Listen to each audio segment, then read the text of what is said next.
everyone.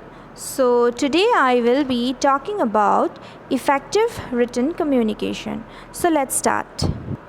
So as we all know, written communication is also a very important mode of communication. Sometimes we use words and communicate, and sometimes we communicate with the help of signs and symbols. When we use words and communicate, that is known as verbal communication. So verbal communication is further divided into two categories, that is oral and written communication. So whenever we write and communicate, that is known as written communication. When we send messages or any kind of instructions, or when we share certain information in writing through letters, circulars, manuals, reports, telegrams, office memos, bulletins, etc., that is known as written communication. Clear messages help to build trust and integrity between the writer and the reader. Well-written communication helps define goals. Executives must clearly write memos so that the staff understands the directives without confusion. When you write and communicate, you have to be very good with words, because the other person cannot see you, because the other person cannot hear you. Your communication is totally dependent on the words that you are using. So you must pick up the right words to express your opinion or feelings, or to share any kind of instructions or information. There are three main elements in written communication. So you have to take care of these three elements when you write and communicate. The first one is the structure, the second one is the style, and the third one is the content. So at first I will be explaining you the first element, that is the structure. So how can you structure a good message, or how can you write down a beautiful letter? So let's start.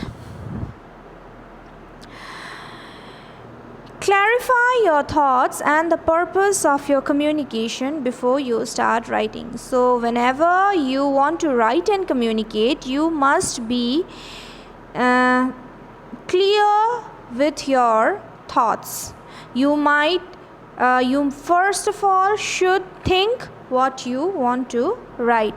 You must be able to clarify your thoughts and the purpose. Then only you will be able to write it down properly. Next is to identify the key points. That means you have to identify the main points. You have to be able to highlight the main points.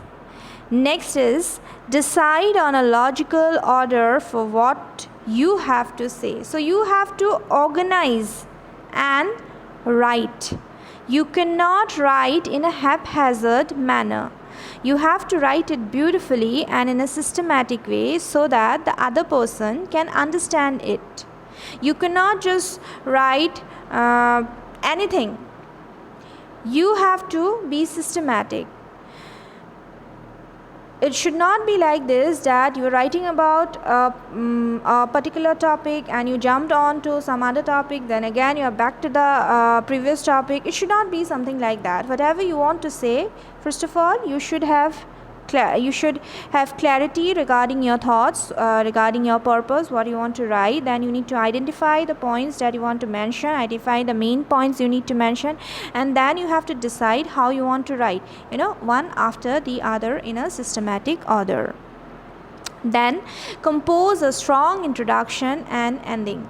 So when you write down, there are 3 parts: the introduction, the body, and the conclusion. So you need to write everything very nicely, and you must include the introduction, the body, and the conclusion whenever you are writing something. Alright, so the introduction and the conclusion are the center of attraction. You must be able to grab the attention of the reader with the help of your writing. You must be able to grab the attention, so you need to write the introduction and the conclusion in a very proper way. It has to be a strong one. The body will include all the details regarding whatever you are writing. Your introduction and your conclusion are the 2 things that the person is going to remember, and the person is also going to read the body, but the body is something, because you write a lot of details in the body, so few things the other person, the reader, might forget, but conclusion and introduction should be impactful. And when you have to describe points, you need to write it down in points, which I will be explaining you after some time.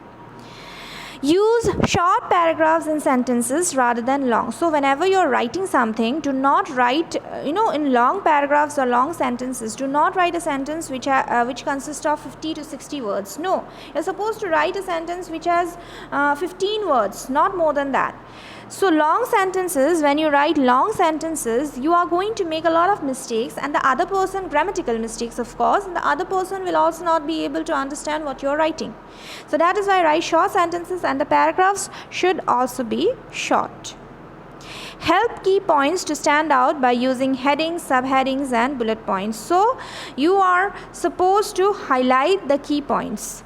What you can do is you can write headings, you can write subheadings, and you can also use bullet points to highlight the main points, so that the reader focuses on those points. So this is how you should structure your writing. About the next points, I will be discussing in the next video.